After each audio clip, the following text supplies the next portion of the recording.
Thanks for taking our call. It looks like you're in a bit of a unique spot to take a Zoom call there.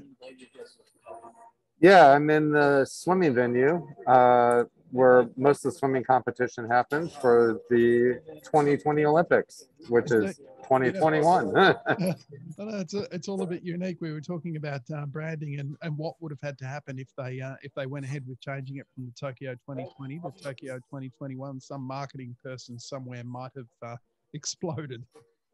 Uh, Yeah, I think they printed too many T-shirts already with 2020 on it. yeah, exactly. So, David, you're one of our pros. If I can just get you to introduce yourself and give a bit of a background on your photography career. Sure. So I'm Dave McIntyre. Been a photographer for over 35 years, and now mainly based out of California. I was in Asia for just over 25 years. I still work in Asia, and I shoot all kinds of things from business, sports, features, news, corporate, and so I have a broad background. And the Olympics that I'm at is just one of the things I do. Fantastic.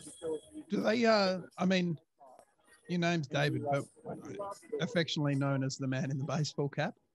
Yeah. Oh, usually a LA Dodger hat. Yeah, I was thinking, what team is this? I mean, I'm Australian, so I'm so far from it. I wasn't going to guess. So you're out there. You're primarily photographing swimming, or No, I do a lot of sports. I mean, so far I've done judo. Yesterday I did badminton. I do a lot of swimming. I have a little bit of track and field, but swimming and track and field don't overlap generally. I sure. even shot rugby sevens the other day, and for me, even though I'm from the U.S., it's Mhm. a very familiar sport because the the granddaddy of all rugby sevens is in Hong Kong, and I've Oh, seen really? it many, many times. Right. Yeah. Yeah. There you go. Ah, fantastic. One question that's come up from time to time with photographers in our, on the internet. Uh, what is the actual? I mean, COVID aside, because that's a whole different ball game. But what's the process for you as a photographer to getting to be a photographer at the Olympics? What do you have to go through to get there? Well, the process starts 2.5 years in advance at least, because you have to start the accreditation process with uh, your country's Olympic committee, and it's a very demanding thing. And so they start choosing, and it starts 2 years in advance because they have to put things in the process. You have to decide on hotel, housing, and who's going to cover it, and a lot of things. And it's quite a lot of work way in advance, and you're still not sure how it's all going to pan out. Some organizations uh, don't know all the logistics of getting there. I mean, Yeah. so it's quite a bit of pre-planning. And then once the all the committees and whoever you're working through, they say yes, you're going. Like, what's that? How far in advance do to prepare yourself? You know about a year and a half in advance. Okay, so you've got Uh, a bit of time up your sleeve. yeah, and one of the early indications is they tell you that you're approved, and then you start getting emails from the host country for Oh, things like accommodation wow. and what other things you may need. Like the bigger organizations may rent space in the main media center, Mhm. but they have hot desk or tables in every venue and in the main media center. So someone like me who's working, on not for a big organization like the New York Times or Sports Illustrated or someone, it's wherever I can find the space, I work. Right. Yeah. Yeah. Laptop on top of bag, off you go. Yeah, and Oh, many people from the newspaper, like uh, in the U.S., for example, I was sitting next to a guy from the L.A. Times, mm. and he was filing on deadline already. Oh, wow. One second. Yeah. Oh, someone's sitting there already. Okay. And like I'm, and as you see, but like uh, as an example, though, swimming is a high demand sport, Sure. and it starts at 10:30 this morning. And the finals are in the morning now, something they started in Beijing for the American audience because Yep. NBC is the big rights holder and they pay the most money. But we start getting here like 7:30, 8 o'clock to get spots because even though it's 3 hours in advance, because it's very coveted photography for swimming nations. Have you got a good spot? I got a good spot, and some of us work together. I mean, right next to me is I mean, there's USA Today sports guy who comes from Arizona. He and I used to work together a long time ago. Oh, great. And then next to me is another photographer from California, and he's not here yet, but he asked me to save him the spot already. We work together. Yeah. We work as a team. Oh, that's fantastic. And is it? I've seen on Instagram from a couple of photographers I follow, the process of actually getting into venues, like getting from your accommodation to venues is pretty full on. Yeah, I mean, and transport is been slow and arduous. The Winter Olympics is a little bit better at times because you're like in an amusement park setting where maybe there are 3, 4, 5 venues together and you can just kind of crisscross. One of the things they instituted at this Olympics, and it wasn't by the IOC, it was by the Tokyo organizing, is all the press people have to do a booking system in advance. Right. So, and you have to apply before 4 p.m. the day before the competition. So outside of the high demand items where like swimming finals, you get a ticket from your NOC, or if you're from a small country, you get it from the international committee. Like if I'm going to archery, maybe something I just want to go check it out, I have to book it in advance. I can't just say, oh, I have some time today, I'm going to go to archery. So if you're not booked, you're done. Yeah, I mean, but the other day, I know the photo marshal at the swimming venue, and I wanted to say for the preliminaries, because there was someone I needed to photograph, and I wasn't signed up, but I was here for the finals, and I said, I'm not signed up. Is it all right if I stay? She says, absolutely. So you make friends. You make friends, exactly. And are you? You're obviously, you would turn up there obviously very prepared as a professional with all your gear. What sort of gear are you relying on at the 2020 Olympics? Basically, I carry 3 bodies. I carry everything. I mean, I brought with me like a 400 2.8 with a 1.4 converter, 200 1.8 because some things like gymnastics, it'll be good. And then some zooms and up to a fisheye. And then Canon, Nikon, and Sony for the first time are on site to loan gear and also fix and repair. So one of the lenses that I don't own, but I borrow from Sony at times, is the 2 to 400 zoom lens, and it's just a good versatile lens. And so I can leave like a 300 behind and my 400 behind, just bring that. And that makes it easier. Did you see? Yeah. There was a photo that went around. I think it was Instagram or Facebook the other day. Of I think it might have been on the sidelines at the soccer, and a player's come over the barrier and landed on someone's what looks like a 400 2.8. Yeah, I saw that. The camera body had part of the lens attached, and it was just broken in half. Oh man! And that's the fortunate thing. I mean, with like Canon and Nikon and Sony here, it's great because a lot of people, especially from probably some of the other countries that are smaller, sure, it's the first time their cameras have really had professional clean, check, and repair also. Right. Did you get a chance? I think I'm not sure what it is, where it is. Our friends at Genichi out there have a little shop set up, and they've got some of our bags there, and they've got the Tokyo logo on them. Have you seen any of them? Yeah, actually, the day before the opening ceremony or the day of the opening ceremony, I stopped by with a couple other photographers, and I posted a picture on Instagram of me holding one of the bags and things, and it was great. I mean, and all of a sudden I get messages from friends, like one friend said, oh, pick me up one and bring it to me, It's like. In fact, I'm pretty sure I might have sent you a message and said, pick me up one and send it up. Yeah, I tried to bribe the guys, and they're like, we have none left. Yeah. Yeah. Yeah. It's been fun. So the biggest change, I mean, obviously you've done many large sporting events in your career. What would you say as a result of COVID has been the biggest change for you for the Tokyo 2020? Well, I mean, a lot of us before we even got here, leading up, and once they said the games are going, we started getting links to new websites where we had to register things, health related, travel plans. We had to do an activity plan for our first 14 days we land in the country.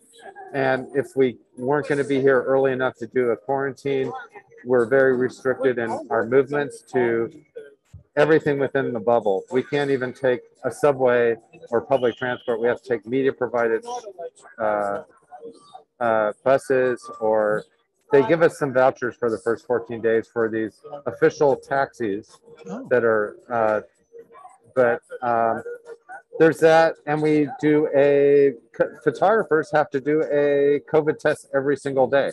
Oh, fun. Because we're close to the field of play, we're around the athletes. Yeah. And so it's a saliva test, so which is different. The nose thing, I can't stand it. Yeah. But a lot of us had to, we had to download some apps onto our phone. One tells us if we're in close contact with anyone after testing, it tracks where we are. Right. And this other one, we have to take our temperature every day and check in on that, and drop off our tests every day at the venues or the main press center. So just like common sense, keeping everyone kind of. Yeah, I mean, we actually sometimes get around to taking photos. Oh, that's what you're there for. Oh, fantastic. I don't have any more of the questions that we talked about, but I was going to ask you, what have you got a favorite moment so far for 2020? I know that it's not over yet, but anything that stands out to you that you want to share? Yeah, it happened yesterday. And I mean, it's not big news to a lot of people, but being a person that lived in Asia, primarily Hong Kong, for over 25 years, it's like a adopted second home. Right. And yesterday in swimming, Hong Kong, for the first time ever, had a swimmer in the finals. Right. And she almost came in first, but she won second. The first time ever Hong Kong's won a medal. Fantastic. And I've been around Hong Kong swimming a lot. My kid's god sister swam for Hong Kong and things. So we're very familiar. And I was at she swam in 3 Olympics for Hong Kong and swam at Cal Berkeley. But anyways, as the girl, got second, I'm shooting pictures of her. I see her on the medal stand. I never felt like crying so much in my life at an Olympics. Usually it's like, you don't get emotional, but for me, just seeing that was fantastic. Fantastic. Oh, that's brilliant. David, I really, really appreciate you taking time out, like literally sitting on the side on the table waiting for the event. Yeah, so everyone can see that this is and then you see the diving boards in the background. So that's where the diving events are too. Right.